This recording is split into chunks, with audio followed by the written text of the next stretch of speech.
అయితే మనమందరం కూడా జీవిస్తూ ఉంటాం. మనం జీవించాలి, ఆనందంగా బతకాలి, సకుటుంబ సమేతంగా ప్రశాంతంగా ఉండాలి అంటే కనుక మనం ఉండే ఇల్లు, మన కుటుంబ సభ్యుల మధ్య సఖ్యత, అన్నిటికన్నా ముఖ్యంగా మన ఇంటి పరిసర ప్రాంతాలు, ఇరుగు పొరుగువారు లేదా మన గ్రామమో, మన ఊరో, మన వాతావరణమో ఇదంతా కూడా మనం సుఖంగా, ఆనందంగా, సంతోషంగా ఉండడానికి కారణమవుతాయి. కాబట్టి అసలు ఎలాంటి ప్రదేశంలో మనిషి జీవించాలి? ఒకవేళ ఎలాంటి ప్రదేశంలో, ఎలాంటి పరిస్థితులు, ఎలాంటి మనుషుల మధ్య బతకకూడదు, ఎలాంటి మనుషులకు దూరంగా ఉండాలి అనే విషయాన్ని మనకి చాణక్యుడు చాలా చక్కగా విశదీకరించి చెప్పాడు. ఏమనయ్యా అంటే కనుక, యస్మిన్ దేశేన సమ్మానో వృత్తిర్నచ బాంధవా నచ విద్యా గమః కశ్చిత్ తం దేశం పరివర్జయేత్ అని. అంటే ఎక్కడైతే మీకు గౌరవం ఉండదో, ఎక్కడైతే వృత్తి దొరకదో, ఎక్కడైతే బంధువులు ఉండరో, ఎక్కడైతే చదువుకోవడానికి లేదా విద్య సంపాదించడానికి అవకాశం ఉండదో అటువంటి ప్రాంతాల్లో అసలు నివసించద్దు అని చెప్పాడు. చూడండి ఎంత ఎంత స్పష్టంగా, ఎంత క్లియర్గా చెప్పేశాడో. అంటే మనకి ఎక్కడైతే గౌరవం లేదో, ఎక్కడైతే మనల్ని బాగా అవహేళన చేస్తూ, వెక్కిరిస్తూ, లేదా మనల్ని పాడు చేయాలని చూస్తూ, మనల్ని చిన్న చూపు చూస్తూ, అసహ్యంగా చూస్తున్నారో అక్కడ అసలు ఉండకూడదు. మనం చూడండి, చాలామంది ఏం చేస్తారంటే ఉద్యోగాల కోసమో, లేకపోతే వ్యాపారాల కోసమో, అనేక రకాల చేతి పని వృత్తుల కోసమో ఏదో దాని గురించి చాలా దూరాలు వెళ్తూ ఉంటారు, అక్కడ జీవిస్తూ ఉంటారు. అక్కడ కొన్ని పరిస్థితుల ప్రభావం చేత గౌరవం లభించకపోవచ్చు. లభించని చోట బలవంతంగా మాత్రం ఉండకూడదు. ఏం చేద్దంటే చాలా ప్రమాదకరం. గౌరవం లేని చోట ఉండద్దని చెప్పేసారు. అసలు ఎక్కడైతే వృత్తి దొరకదో, చాలామంది ఏం చేస్తూ ఉంటారంటే కనుక పెద్ద పెద్ద సిటీలు వెళ్తూ ఉంటారు, లేదా కొన్ని ప్రాంతాలకు పాపం ఏదో పని కోసం వెళ్తారు. అక్కడ వాళ్ళకి సరైన వృత్తి దొరకదు, చేయడానికి పని దొరకదు, కానీ బలవంతంగా ఉంటూ ఉంటారు. చాలా ప్రమాదకరం. ఎక్కడైతే పని దొరకదో, ఎక్కడైతే వృత్తి లేదో అక్కడ అసలు బతకమని చెప్పలేదు. ఇంచేత వృత్తి లేకపోతే, పని లేకపోతే, ఆదాయం లేకపోతే, కుటుంబ సభ్యులను పోషించకపోతే ఎదుగుదల ఉండదు, జీవితం వృధా అయిపోతుంది. అందుచేత ఖచ్చితంగా ఎక్కడ వృత్తి లేదో, ఎక్కడ పని లేదో అక్కడ అసలు ఉండొద్దు. అసలు ఎక్కడ పని ఉందో అక్కడికి వెళ్ళిపోవాలి. ఇంచేత మనిషి ఎప్పుడు కూడా సంపాదించాలి, పని అవసరం. అలాగే ఎక్కడైతే బంధువులు ఉండరో, అయితే సాధారణంగా బంధువులు అంటే ఎవరంటే కనుక దూర బంధువులు ఉంటారు, దగ్గర బంధువులు ఉంటారు. అందుకనే ఇరుగు పొరుగు వారిని కూడా బంధుత్వాన్ని చేసుకోమన్నారు. అందుచేత ఎక్కడైతే బంధువులు ఉండరో, బంధువులు ఎందుకయ్యా అంటే కనుక ఆపదొస్తే మనకి ఇరుగు పొరుగు వారు ఒకవేళ సహాయం చేస్తారు, కానీ ఆర్థిక సహాయం అందించాలంటే ఏదో రక్త సంబంధమో బంధుత్వం ఉండాలి కదా. అందుచేత బంధువు యొక్క సహాయం వేరు. అందుచేత బంధువు ఖచ్చితంగా ఉండాలి. అలాగే ఎక్కడైతే విద్య గడించుటకు అవకాశము లేదో, అంటే మనిషి ఎప్పుడూ కూడా చదువుతూ ఉండాలి, నేర్చుకుంటూ ఉండాలి, విజ్ఞానాన్ని తెలుసుకుంటూ ఉండాలి. ఇక్కడ విద్య గడించుట అంటే ఒక అర్థం కూడా వస్తుంది. అంటే ఎక్కడైతే సద్గురువు ఉండడో, సద్గురువు అంటే ఏంటి? ఎప్పుడూ చక్కని విద్యను నేర్పుతూ ఉంటాడు. ఇప్పుడు ఒక వయసు వచ్చిన తర్వాత సద్గురువు అంటే ఎవరు? ప్రవచనాలు చెప్పేటటువంటి వాళ్ళు, చక్కని ఉపోద్ఘాతాలు చెప్పేవాళ్ళు, వాళ్ళ జీవితాన్ని సక్రమ మార్గంలో నడిపించేటటువంటి వారు, ఆఖరికి మోటివేషన్ స్పీచ్లు ఇచ్చేవాళ్ళు అవ్వచ్చు, లేదా యోగ విద్య, అదే అనేక రకాల విద్యలు నేర్పే వాళ్ళు అవ్వచ్చు, మంత్ర విద్యలు నేర్పే వాళ్ళు అవ్వచ్చు, వీళ్ళందరూ అదే కోవలోకి వస్తారు.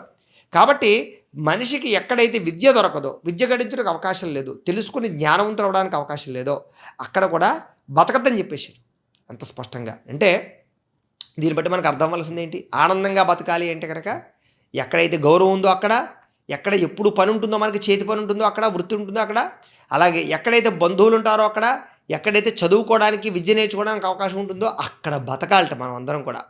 ఆ రకంగా బతికినట్లయితే చాలా బాగుంటుంది. ఇంకొక విషయం ఏంటంటే, ధనిక శ్రోత్రియో రాజా నదీ వైద్యస్తు పంచమః పంచయత్ర న విద్యంతే నత్ర దివసం వసేత్ అని. అంటే ఎవరెవరు ఉన్న చోట ఉండాలి అంటే ఇంకో విషయం కూడా చెప్పాడు. అంటే ధనవంతులు కానీ, వేదవేత్త కానీ, సరైన పాలకుడు కానీ, నది కానీ, వైద్యుడు కానీ, ఇవి లేని చోట అసలు ఉండొద్దని చెప్పేశాడు.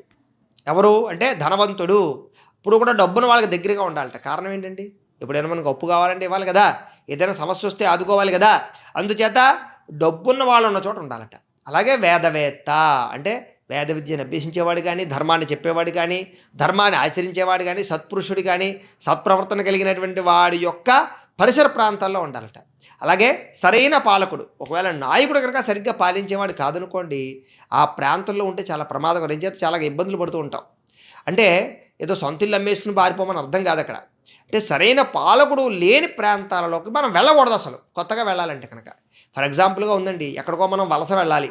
అప్పుడు మనం ఎంచుకోవాల్సింది ఏంటి అంటే, అక్కడ పాలకుడు ఎలాంటి వాడు, అక్కడ వేదవేత్తలు ఉన్నారా, అక్కడ డబ్బును వాడు ఉన్నారు, అలాంటి ప్రాంతాలలో నివసించడానికి ఏదైనా అద్దెలు తీసుకోవడమో, అక్కడ సెటిల్ అవ్వడానికి ప్రయత్నం చేయాలి. ఒకవేళ మనం ఎక్కడైనా సెటిల్ అవ్వాలనుకుంటే కనుక మనం ప్రాంతాన్ని ఎంచుకునేటప్పుడు ఏమిటి ఎంచుకోవాలి అంటే కనుక ఈ రకమైన ఆలోచనతో ఎంచుకున్నట్లయితే సుఖపడతాము అని. ఎక్కడైతే నది ఉండదో, ఎక్కడైతే వైద్యుడు ఉండడో అక్కడ ఉండకూడదుట.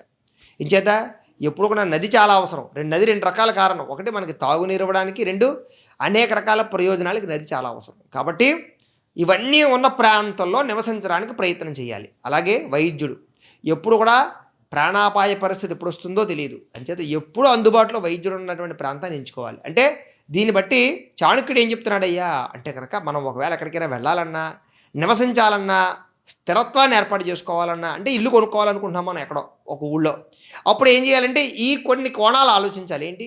డబ్బున్న వాళ్ళ ఏరియాకి, వేదవేత్తలు ఉన్నటువంటి ఏరియాకి, సరైన పాలకుడు పరిపాలించేవాడి ప్రాంతానికి, మంచి నది ఉన్న ప్రాంతంలోకి, వైద్యుడు ఉన్న ప్రాంతంలోనూ మన జీవితాన్ని ఏర్పాటు చేసుకోవడానికి, ఇల్లు కొనుక్కోవడానికి ప్రయత్నించాలి అని అర్థం.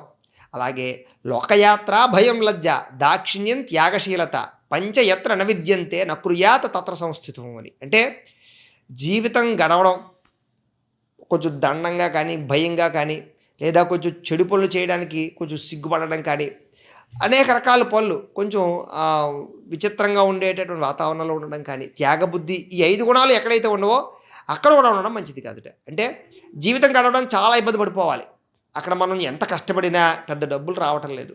చాలా కష్టపడి డబ్బు సంపాదించవలసి వస్తుంది. ఇబ్బంది పడుతున్నాం. అనేక రకాల అవమానాలు పడుతున్నాం. అసలు అక్కడ బతకూడదు. దీనికి మనకి ఎగ్జాంపుల్గా చూసుకోవాలంటే కనుక చాలామంది దుబాయ్ కంట్రీలు వెళ్ళిపోతున్నారు. అక్కడ ఏదో బతకడం కోసం వెళ్తున్నారు. కానీ అక్కడ ఏంటి పరిస్థితి అంటే జీవితం గడవడం చాలా కష్టం అవుతుంది. ఇక్కడ మీద ఏదో 10 రూపాయలు ఎక్కువ వస్తాయన్న మాటే తప్ప అతి దుఃఖం బాగా ఉంటుంది. అంటే అందరికీ కాదు, చాలా కొంతమందికి. ఎందుకంటే మాకు చాలామంది ఫోన్లు చేస్తారు కాబట్టి నాకు తెలుస్తూ ఉంటుంది అక్కడ జీవితం ఎలా ఉంటుందో. జీవితం గడవడం కష్టమైనా సరే ఏదో భరిస్తుంటారు, చాలా పొరపాటు. అలాగే దండ భయము అంటే అక్కడ ఇదే జరుగుతోంది. ఏమిటి? మనం ఏదైనా తప్పు చేస్తూ కొడతారేమో, తిడతారేమో, ఏమైనా చేస్తారేమో అంటే భయంతో పనిచేయడం అనమాట. ఇది చాలా ప్రమాదకరం. అలాగే చెడు పనులు చేయడానికి సిగ్గుపడుట అంటే చూడండి, కొంతమంది ఏం చేస్తారంటే కనుక ఒక్కొక్క చోట మంచి పనులు ఉంటాయి, ఒక్కొక్క చోట చెడు పనులు ఉంటూ ఉంటాయి. చెడు పనులు అంటే దీని అర్థం ఏమిటయ్యా అంటే కనుక మనం మన ఇంటి దగ్గర గౌరవప్రదమైన పనులు చేస్తూ ఉంటాం. కానీ అక్కడికి వెళ్ళాక కొన్ని కడగడాలు లేకపోతే తొడవడాలు ఏవో చేయవలసి వస్తూ ఉంటుంది. ఇలాంటి చోట చాలామంది ఏం చేస్తారంటే ఆత్మగౌరవాన్ని, ఆత్మాభిమానాన్ని చంపుకుని పనిచేస్తుంటారు. అది చాలా ప్రమాదకరం. అలాగే దక్షతతో లేదా కౌశలంతో పనులు నెరవేర్చేటువంటి అవకాశం లేనప్పుడు, అంటే మనం ఏదైనా పని ఇష్టంగా చేయాలనుకుంటున్నాం కానీ అక్కడ చేయడానికి లేదు, మనకు నచ్చిన పని చేయాలనుకుంటున్నాం చేయడానికి లేదు, అలాంటి చోట ఉండొద్దని చెప్పాను. అలాగే త్యాగ బుద్ధి అంటే ఆ పరిసర ప్రాంతాల్లో ఎవరో త్యాగం చేసేవాళ్ళు లేరు. రక్తదానం చేసేవాళ్ళు కానీ, లేకపోతే ప్రాణాయ పరిస్థితుల్లో కాపాడేవాళ్ళు కానీ, డబ్బు ఇచ్చేవాడు కానీ, మన కోసం ఏమీ త్యజించే వాళ్ళు, త్యాగబుద్ధి కలిగిన వాళ్ళు ఆ ప్రాంతంలోనే లేరు. అసలు స్వార్థపరులు అందరూ కూడా. అలాంటి ప్రాంతంలో కూడా ఉండొద్దని చెప్పింది. అంటే ఎలాంటి ప్రాంతంలో మనం నివసించాలో దీన్ని బట్టి ఎంచుకోవాలి అని చెప్తున్నాడు ఇక్కడ మనకి చాణక్యుడు. చూడు ఎంత గొప్ప విషయంలో. ఇలాంటివి మరి అనేక విషయాలు మనం తదుపరి వీడియోలో తెలుసుకునే ప్రయత్నం చేద్దాం. గోబ్రాహ్మణేభ్యః శుభమస్తు నిత్యం. లోకా సమస్తాః సుఖినో భవంతు. స్వస్తి.